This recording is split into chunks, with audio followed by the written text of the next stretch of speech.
Welcome to Horns of a Dilemma. I'm Trey Hester, Digital Director for War on the Rocks.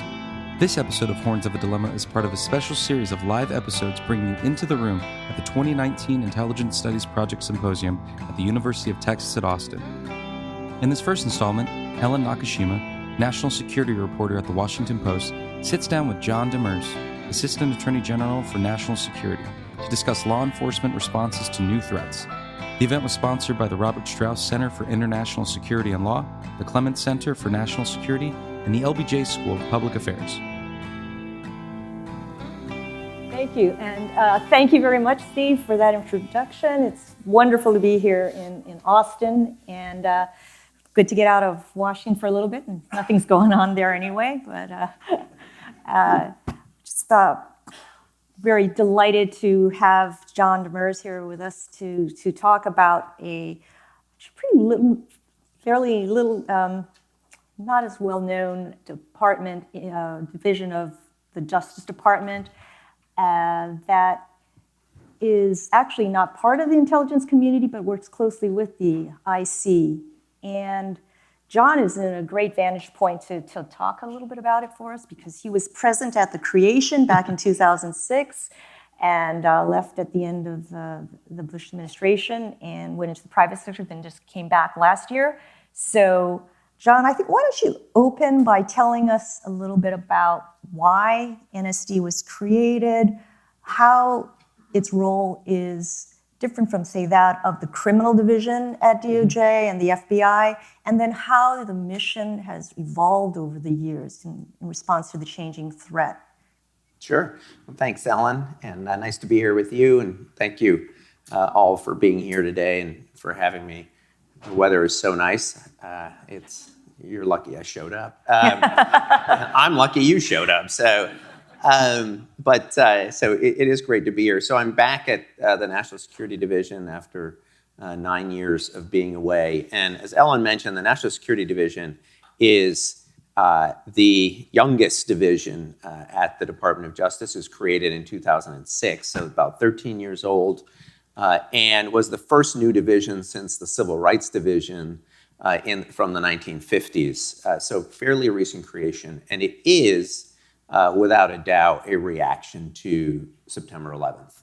And it embodies, I think, the post-September 11th law enforcement philosophy of how we go after national security threats. And, pre-September 11th, the law enforcement worlds and the intelligence worlds, when it came to national security threats, both counterespionage or counterintelligence and counterterrorism, were kept quite separate, and purposefully so, and it was called the Wall, for those of you who remember that. And that Wall was a very purposeful creation, gradual, post sort of 1970s, post sort of church committee report creation, with the idea being that it was protective of civil liberties to keep the intelligence community away from the criminal investigations on the counterterrorism, counterespionage side. The fear being that folks would use tools that were appropriate to do foreign intelligence in domestic law enforcement investigations. And there was a great deal of consensus about that wall until up through September 10th, 2001. And it was the executive branch had endorsed it and implemented it. The legislature, Congress was very supportive of it, and the courts had enforced it themselves. So on September 11th, that changed almost immediately. And the thinking post the 9/11 Commission report, the idea that we had access to a lot of the information, and had we put the pieces together, we could have prevented the attack on the World Trade Center and the Pentagon.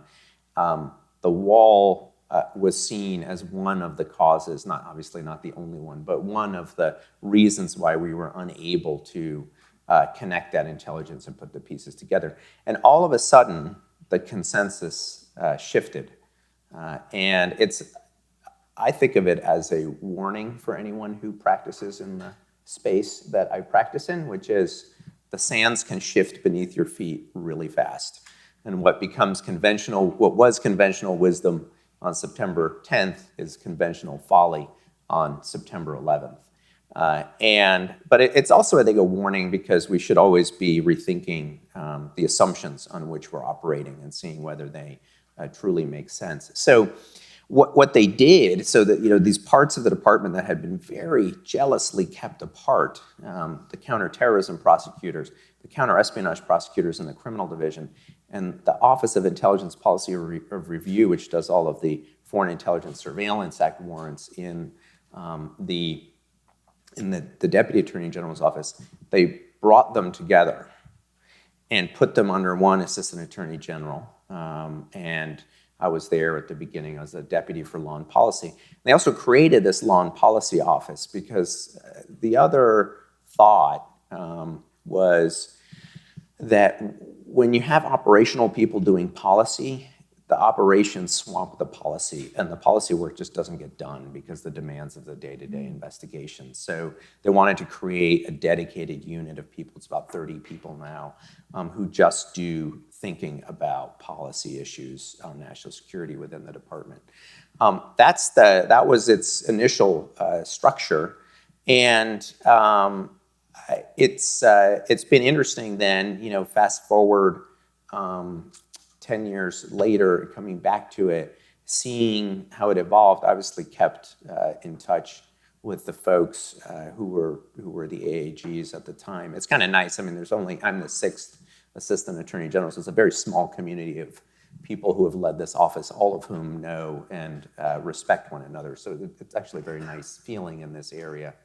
And you've said that when you first started there, it was, post 9/11, 2006, it's almost all counterterrorism all the time. Yeah, I mean, so that's the other shift, right? And so one is, let me say, I think NSD has worked.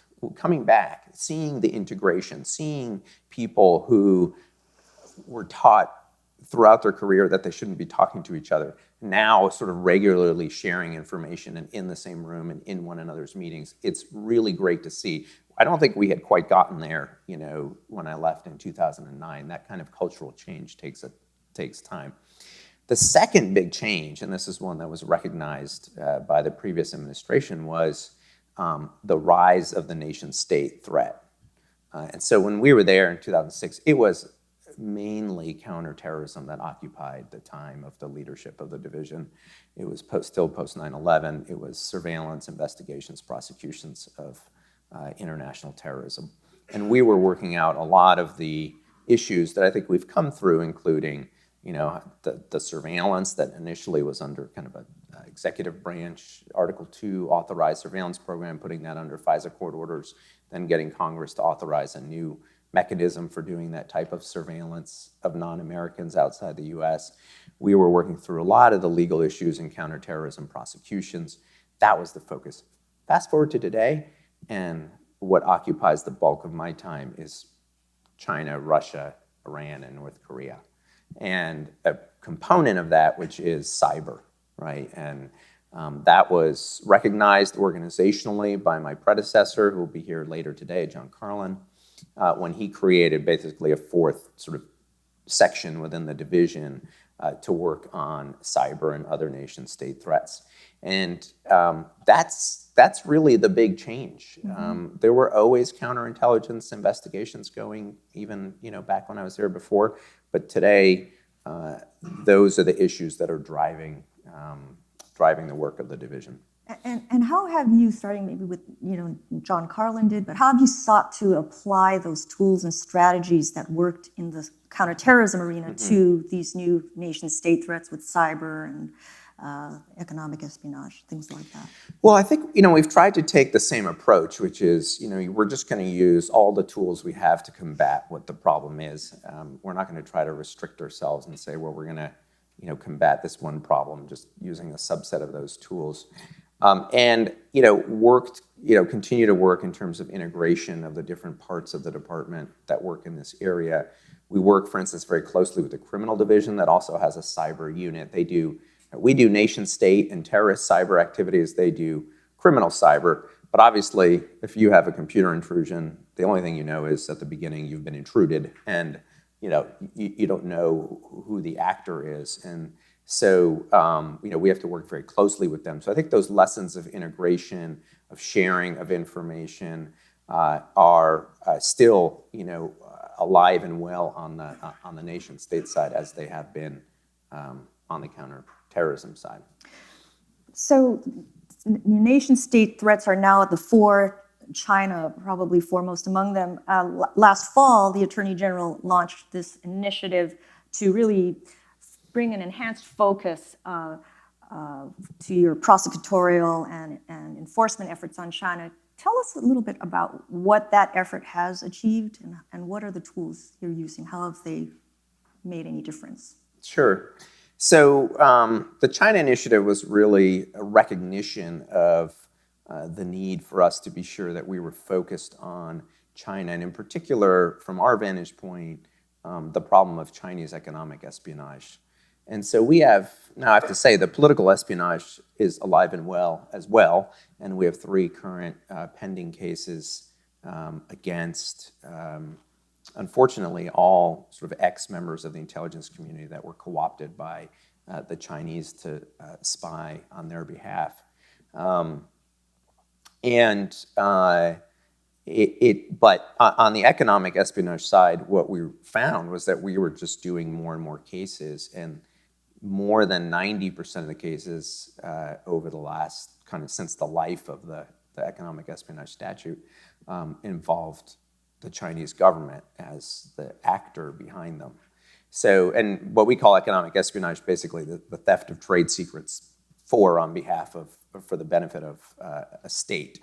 And 65% of our trade secrets cases, which are just cases among companies and individuals, also involved either Chinese companies or Chinese nationals. So the thing about these cases is they are very complicated.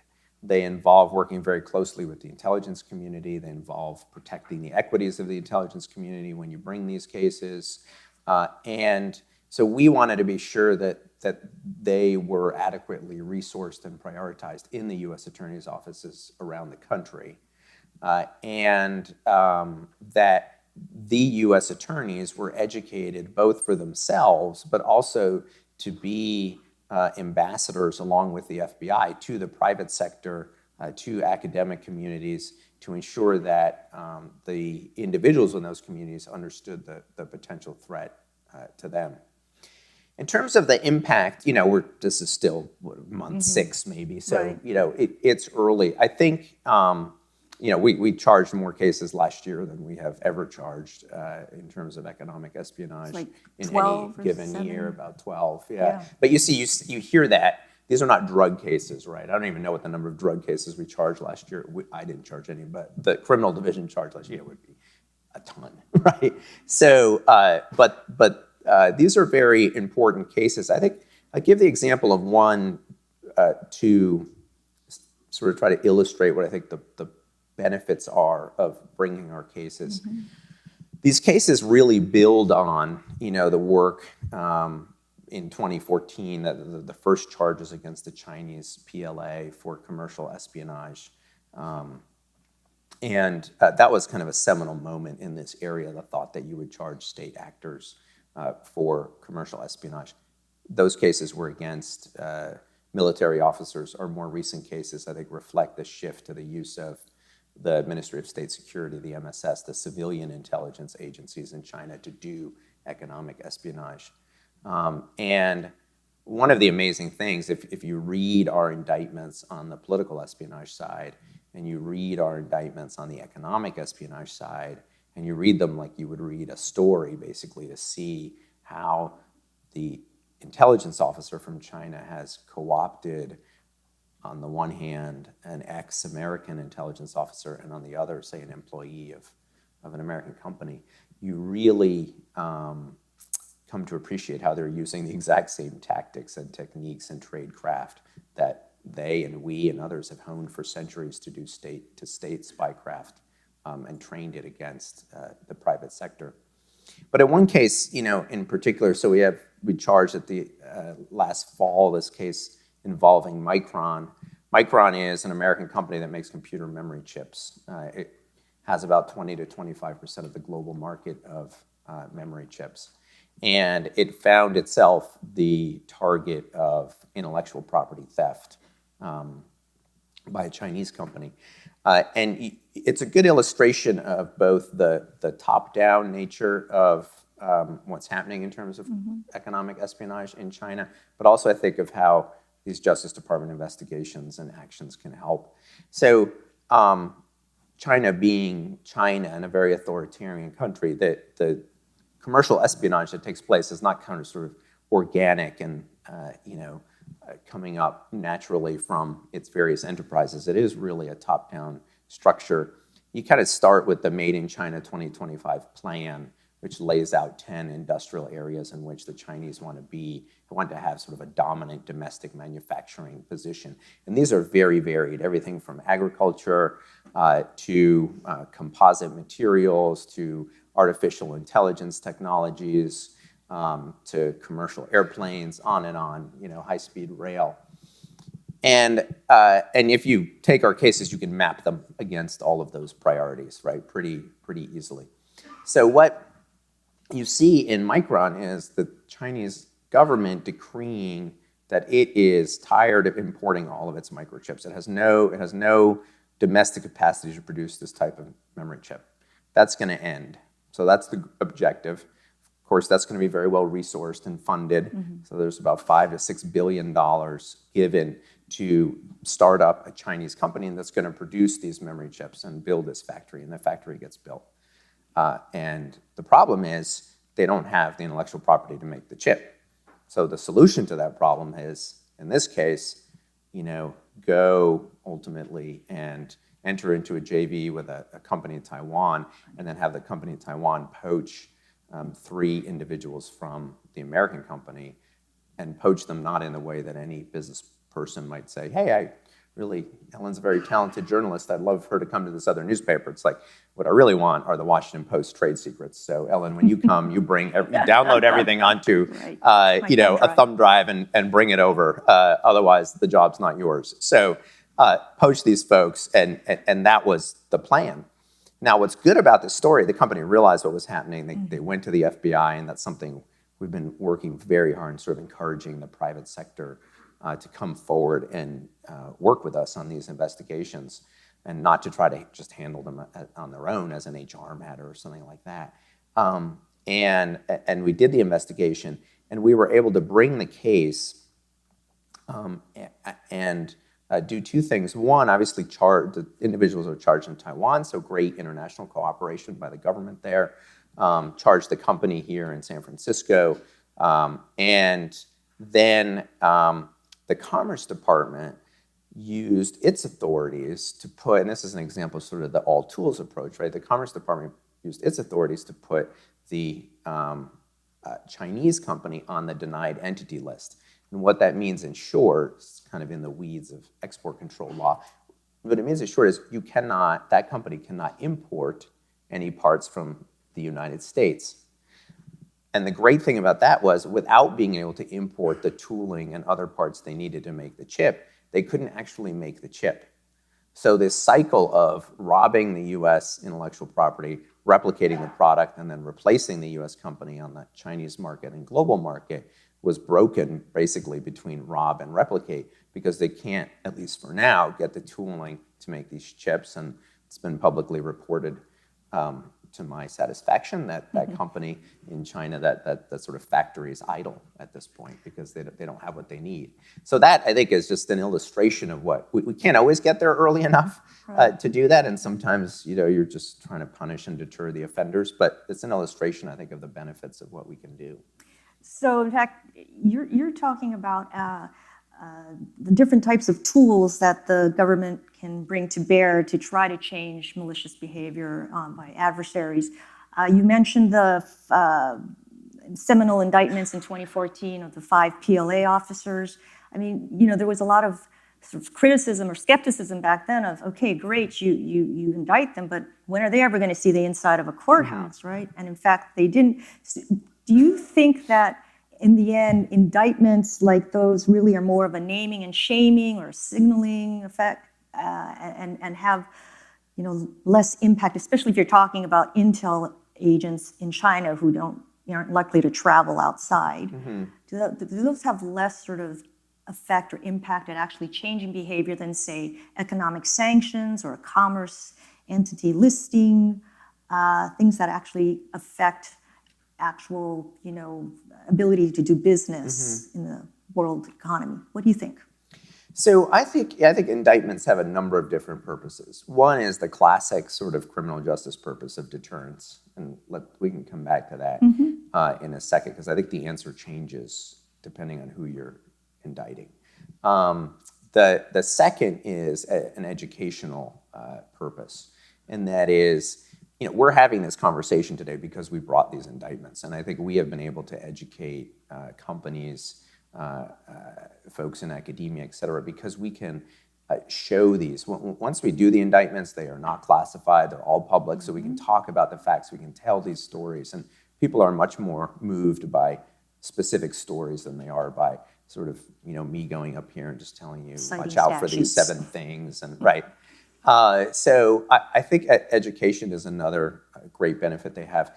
The third piece is that they enable the use by other, or the investigations that underlie the indictments enable the use by other agencies, whether it's Commerce or Treasury, to use their authorities. And So if you hadn't done that investigation, Commerce wouldn't have been able to do their designations. they will do, they can do a separate investigation, right? And they will often, obviously do their own homework to make sure they're not just going to take what we say. They're going to review it all, and they'll do additional investigation.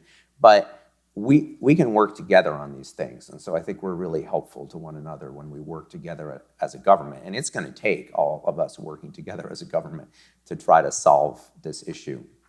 So coming back to deterrence, I think, it depends who you're indicting. I don't know how much of a shot we have at deterring a military officer or an intelligence officer of a foreign power not to do her or his job, right? They signed up for this life, or they've been recruited into this life.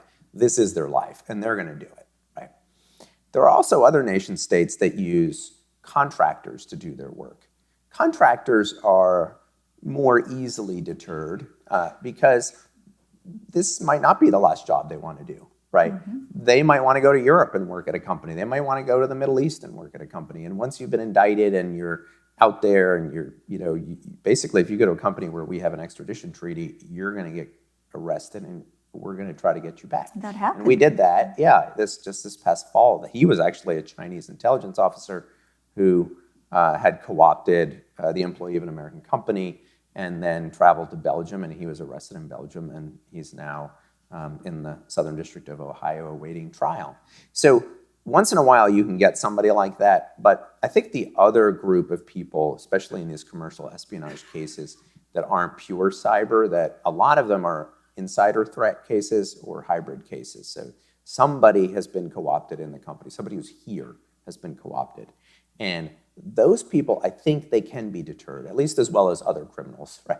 Because they're here, they're within our jurisdiction, we can arrest them, and we can charge them, and they become sort of a warning for other folks who might be thinking of doing the same thing. So I think your level of sort of deterrence impact will depend on who your defendants are, but regardless, I think there are reasons to do these cases that go beyond deterrence as well.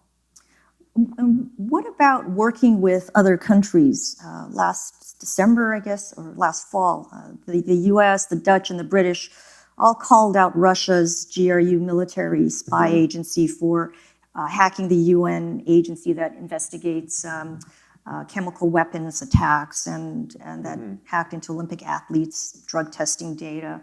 And then in December, you and about a dozen other countries also called out the Chinese MSS for its hacks into various companies for IP theft and economic espionage. And you announced indictments at the same time. Is there a conscious strategy to increase international coordination in this area? Do you see other states starting to issue their own indictments, or what's your strategy going forward here?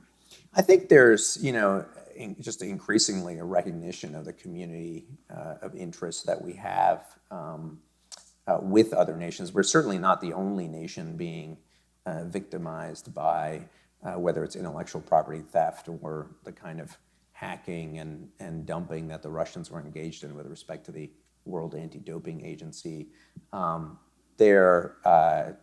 Many other countries have gone through this as well and have seen what has happened in other countries, even if it hasn't happened to them.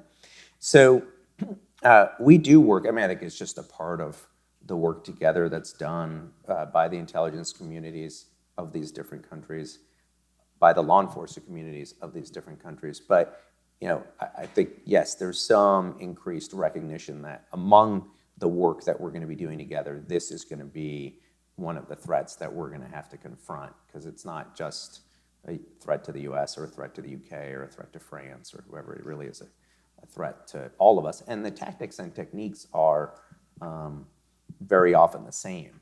Now, what was amazing about that anti-dumping case, the anti-doping case, was that the folks who were charged were not just sort of these remote computer hackers, but there are these teams of close access hackers that the Russians had sent to various countries to break in basically to the Wi-Fi of a hotel or an office building, et cetera, something they couldn't quite do remotely, but they could do if, and when they finally caught them, and their equipment was in a car parked outside the building that they were trying to hack into. So it was a great kind of spy story as well. Right.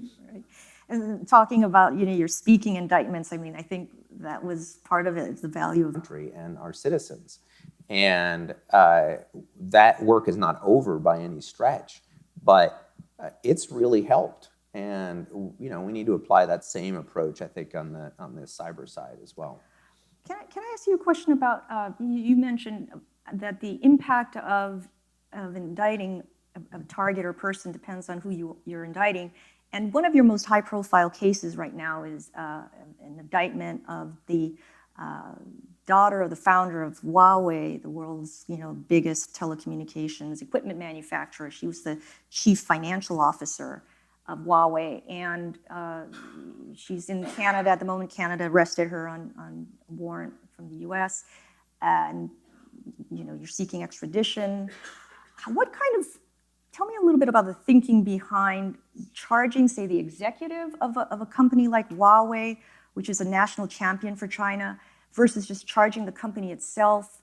I mean, it was certainly created a diplomatic incident, but do you consider those ramifications when you're trying to decide who to charge? I mean, do you think maybe this might really get their attention and cause them to change behavior in some way? I mean, explain that. I mean, I really can't talk about that case given its status in terms sort of litigation. A hypothetical but I will telecommunications company, let's say. we do, abstracting it even a little bit further out. Abstract as far as you want. Right. No, I mean, look, we do work with our interagency partners. We work with the intelligence community. We work, we certainly, have to let the State Department know, if we're going to do something like that, because you do have to. These cases can have geopolitical impacts, and it wouldn't be fair for us just to sort of go blindly and doing things without thinking through these issues and thinking them through with other folks as well. But if you believe there's enough underlying criminal behavior that warrants a charge, ultimately, that's what we do, right? We're the Justice Department, so we follow these facts, we follow the law wherever they lead us. Sometimes they lead us to individual defendants who we can charge. Sometimes we can charge the company because of the actions of the defendants. But ultimately, what we're doing is just what we would do in any law enforcement investigation and criminal investigation, is follow those facts and the law wherever they take us. And these cases also don't just have potential diplomatic implications, but also economic ones, especially in national security cases involving major countries like China, this is the world's second largest economy. There's an almost inherent tension between the economic and the national security side. And in fact, we even have an example of the president suggesting at one point that he might intervene in this hypothetical case if it were to advance hypothetically his trade deal. First of all, have you ever had any interference or any request or pressure from the White House to at all? No. Is this a congressional hearing? No. Just curious minds want to know, but Look, all right. What has economic implications is the theft of intellectual property from American companies, right? So can the case have an effect on sort of the economics of a relationship between countries? Sure. Can unaddressed the theft of intellectual property over the years, over the decades, have an effect on, our economic success? Sure. And we have cases like Sinovel, which is a wind turbine case where 700 people lost their jobs. And that's just, on day one, like that's not trying to extrapolate what the sort of total economic impact over time is going to be. Those are the folks who were put out of work because the Chinese competitor stole their intellectual property and created a wind turbine to compete with theirs. And that is happening over and over again. And if we don't confront it, it will come at a great economic cost to us over time. Great. Moving to Russia for a minute. Russian information warfare burst onto the scene in 2016 with in the presidential election. And as I mentioned earlier, these speaking indictments that the special counsel's office brought really, especially those of the GRU and the Internet Research Agency, really helped raise, I think, public awareness of what it was Russia was up to. Can you talk a little bit about the trade-offs that you have to weigh between disclosure and protecting sensitive sources and methods when you decide how much to make public in these indictments? Yeah, definitely. So I do think, one of the reasons why I think in our system indictments are so powerful a persuasive tool is because I'm not asking you to take my word for it, right? What I'm saying is I am telling you I can prove these allegations beyond a reasonable doubt to 12 jurors using only admissible, non-classified evidence, right? And if I cannot be sure of that at the time that I bring the indictment, I'm not going to bring the indictment, even against people who I think I have no chance of getting. So these are speaking indictments, but they're all sort of disciplined by the requirement, this imposed requirement we have on ourselves that we will not bring any indictment at all, regardless of whether we have the defendant, unless we think we can prove it beyond a reasonable doubt. Now, that means that we have to work really closely with the intelligence community in this area, because we, even if the allegation in the indictment would not disclose a sensitive source or method piece of information, if I thought in order to prove that allegation at trial I would have to do so, I can't put that allegation in the indictment at all. So this requires really working closely with them, which is something we do every day. We are one of the roles of the National Security Division within the department is to be the voice of the intelligence community within the department, to understand the equities in the intelligence community, to mediate those equities against sort of the equities of the U.S. Attorney's offices and others who are looking to bring a case and see if we can find a solution. But it's that is very often a challenging aspect of these cases. And one of the reasons why you see, it's not the only reason, but one of the reasons why you see a difference in the percentage between sort of economic espionage and trade secrets is sometimes we know from intelligence sources that that company or that individual was doing the theft on behalf of the state. But we can't charge it that way because it would reveal, intelligence sources and methods that we're not going to do it. And then so we just charge it as a trade secrets case, right? So those are some of the options we have, as we try to figure this out. Interesting. A quick sort of more news area. The Russians seem not to have been as active in the midterm elections as they were in 2016. What do you have any opinions to what was behind that? Were any of the, any operations or indictments or sanctions affecting their behavior? Were they just trying to keep their powder dry for 2020? And what are you expecting for the next year's race? I think I don't want to speculate too much. I mean, they certainly were not as active this past election as they were in the previous one. I think DHS, the FBI, the intelligence community working together have made a lot of progress in this area of foreign election interference. I think the partnership between the law enforcement agencies and social media companies has gone a long way to the social media companies' decisions to remove content from their pages. That's like, sweeping your front porch when it's dusty out. Like, you just have to keep doing it. You'll never get it totally clean, but you will make a difference, right? So I do think there were things that we did that there was much more collaboration between DHS and the state election officials, a lot of more information sharing than we had 2 years ago. And then I think that we as a public have become better educated about that threat, about, in terms of our ability to assess and try to figure out when someone's saying something, who is that person, right? Who is, and being maybe a little more skeptical about it. Now, I don't know what that means for 2020. I mean, I certainly don't think that they've just folded up their tents and gone away.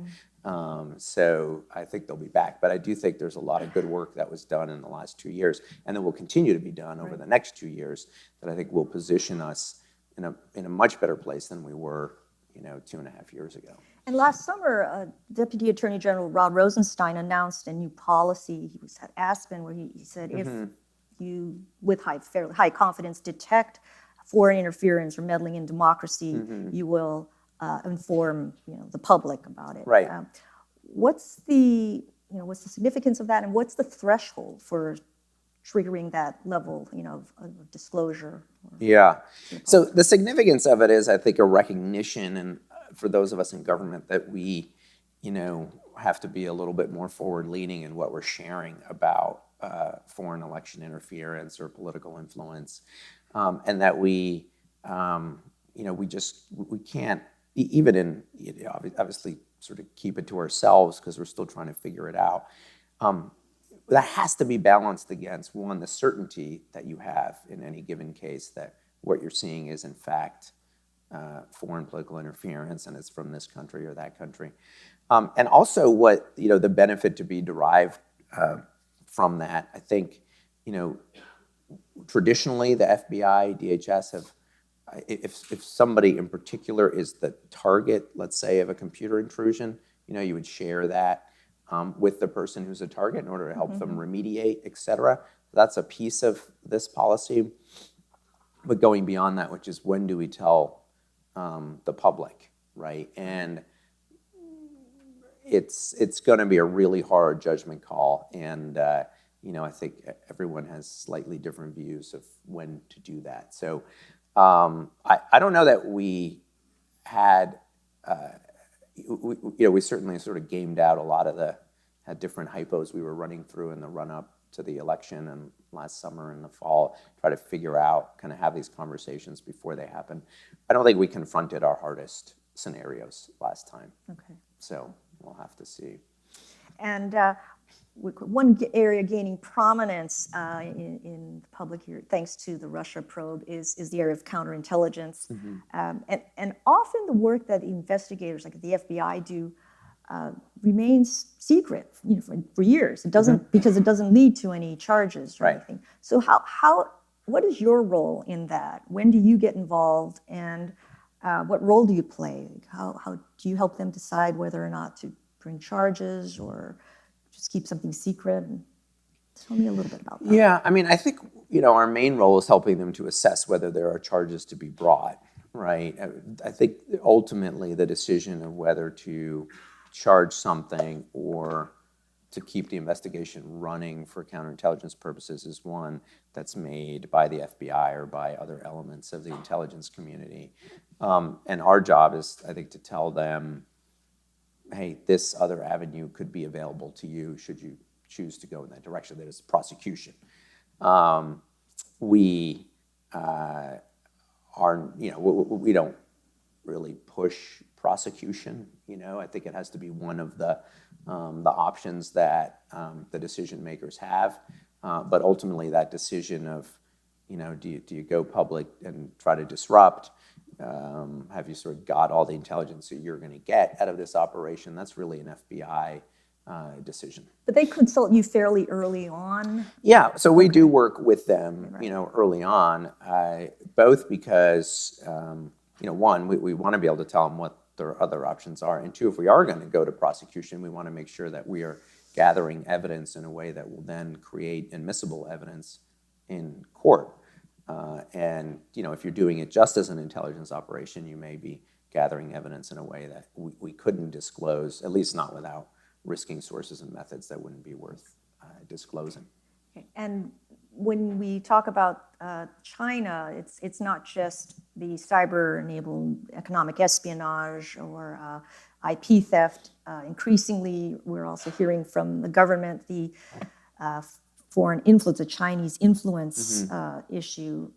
Dennis Wilder talked a little bit earlier about not, going too far to the other side and demonizing Chinese Americans. But talk a little bit about what you're seeing with China undertaking recruitment activity or influence activity in the U.S., and how are you trying to counter that?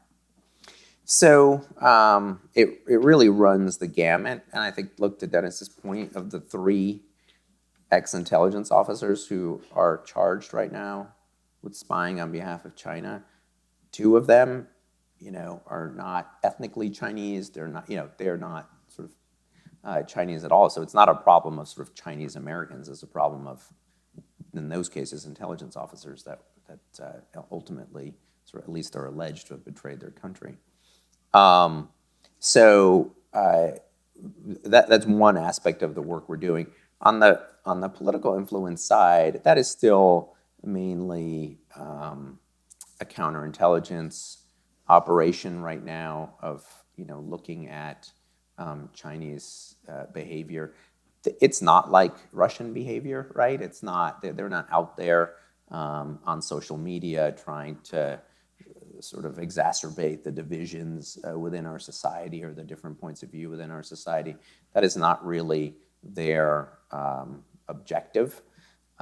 And what their objectives are more to support their own policy preferences on a number of different issues. So if it's Taiwan, claims to the South China Seas, the Uyghurs, Tibet, the normal sort of catalog of Chinese policy influence, and they're able to sort of, their ability to project their power and their influence in areas that are important to them. Some of it, I think the vice president talked about even just like, some of it seems like classic behavior, like, we're going to put tariffs on goods that are, of importance to your constituents, right? That's not a surprise. A lot of countries have done that over the years in trade areas. But there is an element of covert action that is really still the province of mainly of counterintelligence operations going on right now that is being tracked. And earlier this month, you announced a big shift in FARA enforcement, FARA being the Foreign Agents Registration Act. And you know that it's the appointment of one of Mueller's former prosecutors, Brendan Van Grack, who's going to head this new unit. Yet already, over the past few years, the unit had begun to become more aggressive about going after unregistered foreign agents, resulting, in fact, in prosecutions like that of Gates and Manafort. So how exactly will this more aggressive posture manifest itself, and where are we likely to see more registrations and enforcement efforts? So we've already seen a significant increase in the number of registrations under FARA, probably about 25%. That's really good because ultimately the purpose of any prosecution is compliance with the law. And compliance in the law in FARA means you register. And really the purpose of the law, and it's quite an elegant solution to what otherwise might be a thorny First Amendment problem, is saying, I'm not going to try to restrict anything that you're saying, but you have to tell me who you're saying it on behalf of, right? You can't pretend that, oh, this is John Demers, who used to be the AAG for National Security, and he's saying American policy should be X. Now, this is John Demers, who is the former AAG of National Security, who's saying American policy should be X, and I'm getting paid by this foreign principal, right? So, and that allows us to assess for ourselves the weight that should be given to anybody's statements. So our goal is compliance with the law. And one of the tools I think that we've used more recently than we had in the past are prosecutions to enforce and to try to get that transparency, which is really ultimately what we're after. What I love about FARA too is, FARA just celebrated its 80th birthday last fall.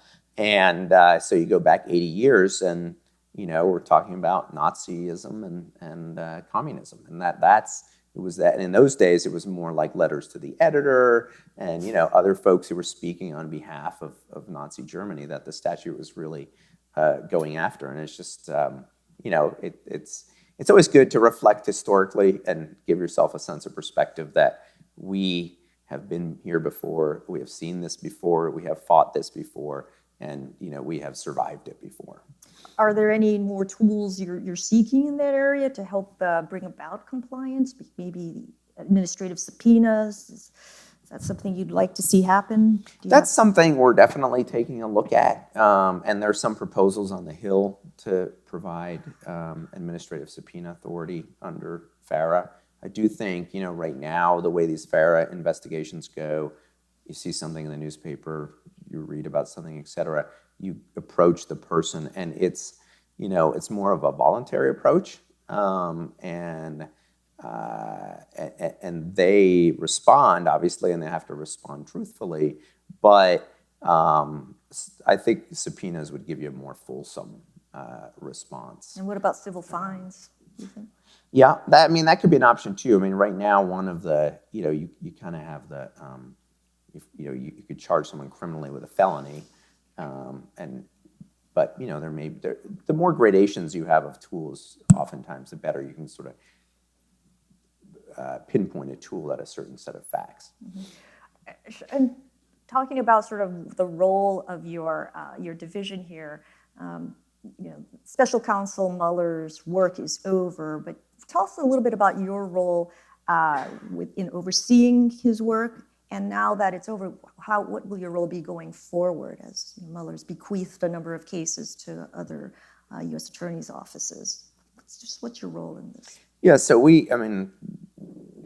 the Special Counsel's Office was overseen by the Deputy Attorney General and then the Attorney General, so not by us. Not you directly, but we did send some attorneys over there, like Brandon is one of the folks you mentioned, others as well, to help provide resources for the work he was doing.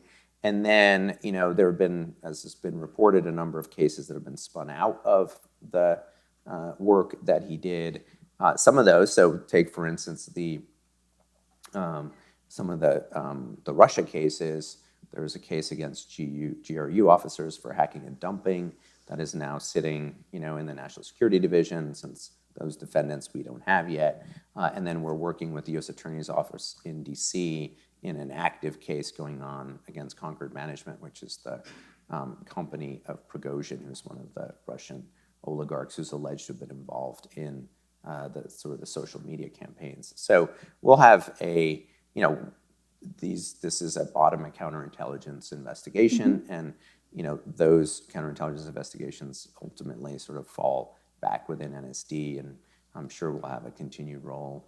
So you'll be getting busier in the coming months going forward. Yeah. Yeah, we'll see. in the few minutes we have left before I want to open it up to questions, can I just ask you a couple of terrorism questions? I mean, this is, after all, what you first started out doing, right? Yeah. So many years ago. With ISIS having basically lost its caliphate, though it's not been entirely defeated, the State Department and DoD have made clear they want states, other countries, to take back their foreign fighters and for prosecution. And some of them have been reluctant to do so, either because they lack the tools you have, or they fear that if these people get convicted, they'll be out in a few years and on the streets radicalizing people again.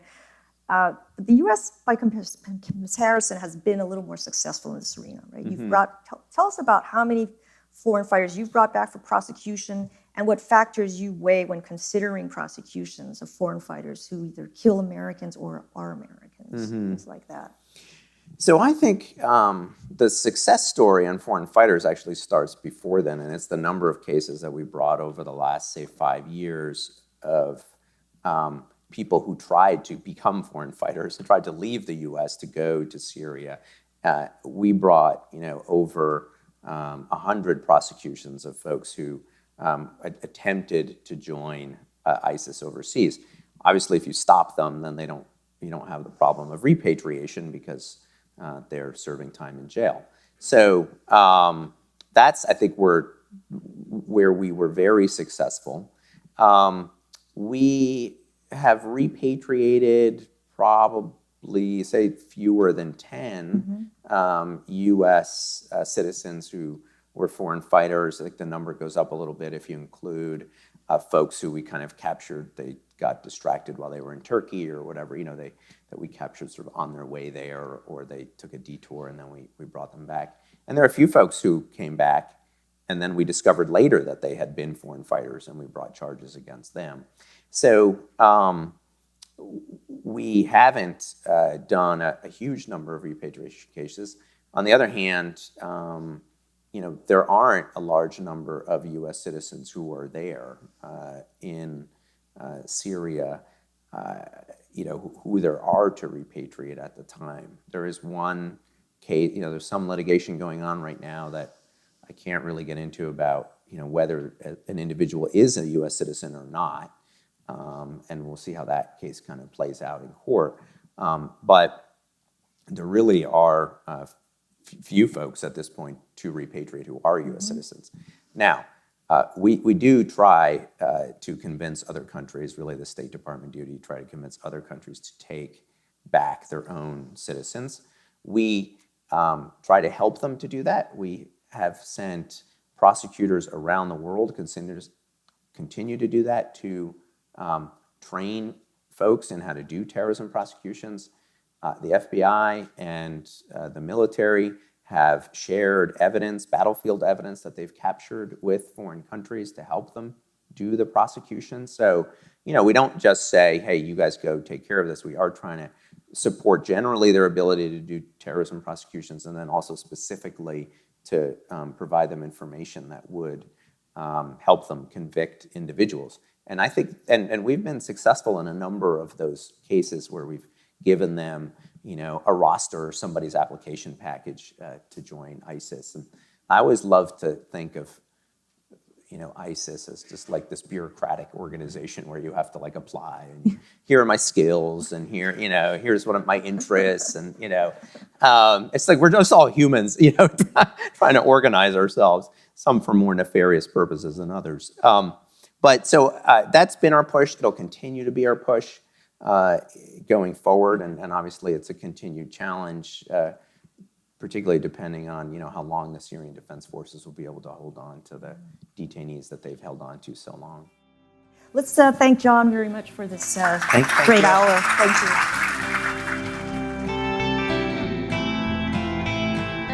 Thanks for listening to this episode of Horns of a Dilemma. Please do not forget to check out the Texas National Security Review at tnsr.org.